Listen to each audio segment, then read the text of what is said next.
All right there, friends, how are ya? So I'm in the garage, and this is not going to be a scripted or edited video in any way. This is just me rambling in the garage. The short of it is I've got to replace some parts on the IBEX 800 here. I dinged it up fairly good on my little spill. And I ordered the parts like 10 days ago, and they've already come in. So I'm just gonna walk through things, kind of tinker around on the bike, leave the camera rolling, and yeah, just put together some footage, even if it's just for my own archive. But I think I'm gonna start with the crash bar, or as they call it, the bumper bar, which I discovered when I went to order the replacement. And as you can see here, you know, I scratched it up pretty good up here. Definitely dinged this bit up here. This got bent a little bit. And normally, if I knew I was keeping this bike for the long haul, I would just leave it, because that's the whole point of a bumper bar, is it's supposed to get scratched up. There's no structural damage to it other than a small dent right there. So it served its purpose, and great. Leave it on, no need to replace it. But I am still pretty sure that I'm gonna sell this bike, and so I want to put on some clean components. Got a whole box of bits over here. I can show you what I ordered. Upper chain guard, because when the chain was wonky, it chewed into the plastic, so I just ordered a whole new replacement. This is the chain guard on the underside of the chain, the little like rail, and that also got chewed up when the chain was wobbling. I did order, this seems kind of ridiculous, but I did order a replacement plastic hand guard. I know that seems really silly given that they're plastic, and why not just order bark busters, but it was really cheap. It was like 20 bucks or something just to order the replacement shield. And as you can see, you know, the damage to the actual shield is minimal. I scratched it up all here, but for 20 bucks, I can put a nice clean cover on. So I just said, let's go ahead and get that part ordered as well. We also have, yes, one of the most important pieces here. So this piece is, as you can see, I've removed this cover here. This got really scratched up. So I ordered this replacement, and this is super easy to put on, but this will go right here. Now, something that's interesting that I did notice, that's a good little tip if you're thinking about getting this bike, is this comes off with two very simple screws, takes 30 seconds to get off. And as soon as I took it off, I noticed this little cap right here, which you can see. That is the cap to the coolant reservoir. So it's incredibly easy to top off the coolant. The cap is right there, which I hadn't appreciated until just now. So I thought changing the coolant or topping off the coolant was going to be a huge job, but it actually turns out the cap is right there. And then we've got the big bit here. So this is our crash bar, I'm assuming. I know I ordered some small parts as well. I want to make sure I got everything. So that's what's probably in this box, all the little bits that I ordered. All right, what do we have? We've got some screws. I ordered these because I lost one on the front fender on the trip. And so this is the exact screw, and I just ordered a 6-pack of them so that I had some spares. This is the little plastic cover that goes over these holes here.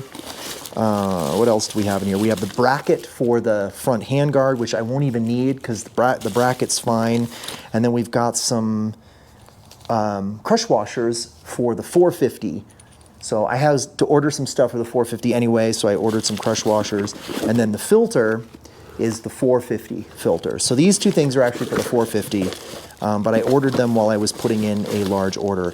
Now I ordered all these parts from CFMoto USA Parts. It's a dealer out of upstate New York, ironically very close to where I grew up. By far, they've been the quickest to turn around parts. I ordered a part for this bike before my trip, and it took almost a month to get in when I ordered it from my local dealer. So this place is pretty good.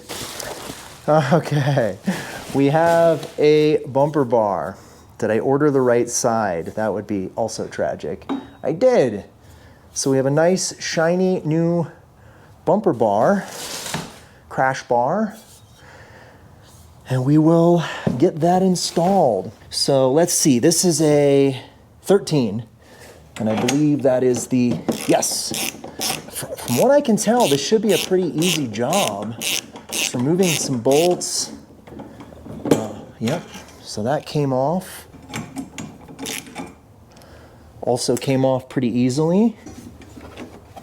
Well, it certainly wants to move. All right, just like that. Piece of cake. Wow, that was incredibly easy to get off. Yeah, you can really see the damage there. All scratched up there, dinged up pretty good here. The highway peg actually took a lot of the damage. You know, they're not cheap, these parts, but the fact that you can swap it out for 150 bucks or whatever this cost, you damage it to all get up and then just buy a new one. You know, go a year or two, get it all dinged up, and then just swap it out with a new one. I think that's a pretty sweet deal, if you ask me. Some of these crash bars are super hard to get on. I remember the Himalayan, the old Himalayan was a massive pain. I was putting bolts through the center of the bike, and oh, it was just a huge mess. All right, so I'm gonna go ahead and get that one nice and tight. This guy nice and tight. Gotta say, I'm quite impressed with how easy that went on. I was really expecting to be out here messing with this in the garage for quite a bit of time, and that looks pretty fantastic here. Looks good. All right. So this plate is honestly not too bad. You can kind of see it got scratched up here and then kind of dinged up along the front. But I mean, if I was keeping this bike, I'd probably I bought a little thing of like silver touch-up paint. I'd probably just touch that up. It's really, I mean, this piece was like $68 or something. Definitely not worth if I wasn't selling it. So let's finally get to our part. So this goes in here. Yeah, like that. And then the screws, you got to be careful with. And this is why I say it's good to have the long tip. The screws, you got to kind of fish them in under the light. And that's why you need an extension. The other one underneath is a little bit easier. It's just right there. These are the little spray bottles I used on the trip just to clean my stuff every night. So what I'm going to do is I'm just going to get a little cleaning on this fog light here.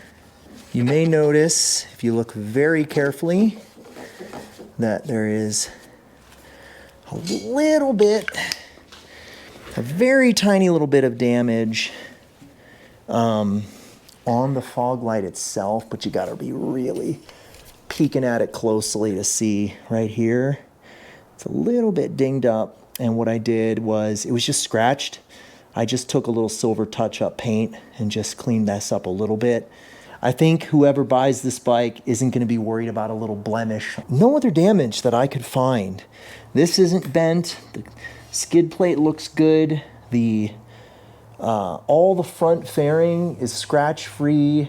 And then, of course, the windshield got scratched up, which, again, I'm going to put the factory windshield back on when I go to sell it. No other damage. Nothing down on the wheel that I could tell. Everything looks good down there. So, yeah. Really happy with how minimal the damage was to the bike, considering the damage to me. Let's get the handguard swapped out. This should be super quick. Yes. All right. It also comes right off. I've been kind of curious to see what oh, so it's just like in the 450. This is what the bar end weights look like. Very similar. So I'm just gonna, I don't want to get these out of order, so I'm gonna set that down, get this guy up, and get him all put back together in the same order. And then we just got to get this guy lined up over here. Oh, wow, that was ridiculously easy. I can get him lined up later once I figure out what looks good. Pretty good, I must say.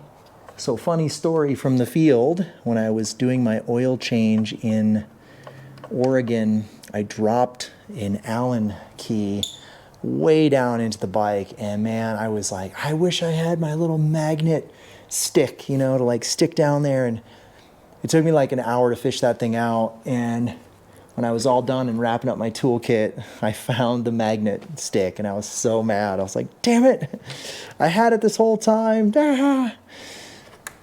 This is why you shouldn't change your oil at 2 o'clock in the morning in a hotel parking lot, because you're bound to make mistakes. In that case, I was actually changing the air filter, which also was a huge pain in the butt. Haha! And this one has a little cable router in it. That should be it.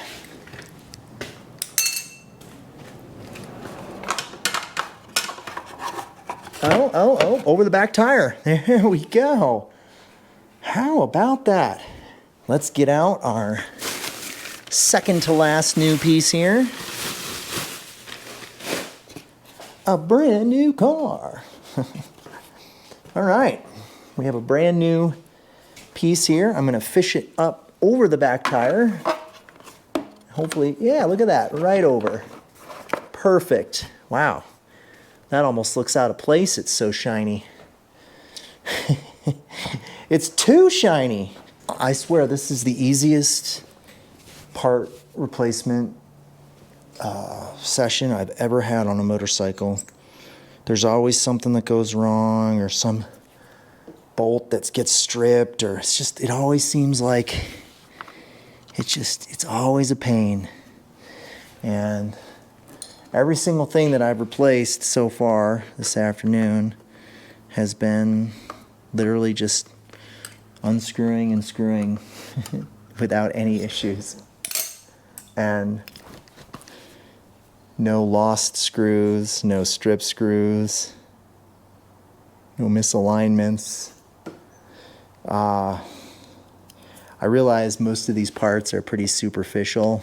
One more, if we can get this last one in, I'm gonna call it, because I'm not gonna replace that rubber chain guide yet until I go to put new tires on the bike. Well done, CFMoto. What an absolute delight it is to work on this bike. There was one more back here, get him all tightened down. Brilliant. And that's it. We've got all new parts on the bike. We put on a new bumper bar. We replaced the fog light cover, the hand guard, and the chain guard / tire flap combo piece. One of the things that I was noting while I was off camera was just how much of the damage was taken by the highway pegs. I mean, they got really scratched up. And, you know, these things were like 30 bucks on Amazon. And I'm really glad I had them now, because I honestly think had they not been there, the bike would have fallen further over. I would have scratched more of my plastics, probably dented the bumper bars worse, and just in general caused more damage. So I am going to put this back on and get it all back to where it was. And even though it's a little scratched up, I'm just gonna put some caliper paint on there or something, just spray it quick with some black paint and just touch it up, play around with it a little bit. Ooh. All right, well that's it. We got the highway peg back on, it's all aligned, everything looks good. So mission successful. We've got the bike all back to new, looks great, looks like it just came off the factory line. We just got to get new tires on it now and get that chain guard, but otherwise I'm loving the bike right now. Yes, the windshield is a little scratched up, but we've still got the brand new factory windshield up there if we really want to put it back. Mission successful. All right, time to pack things up.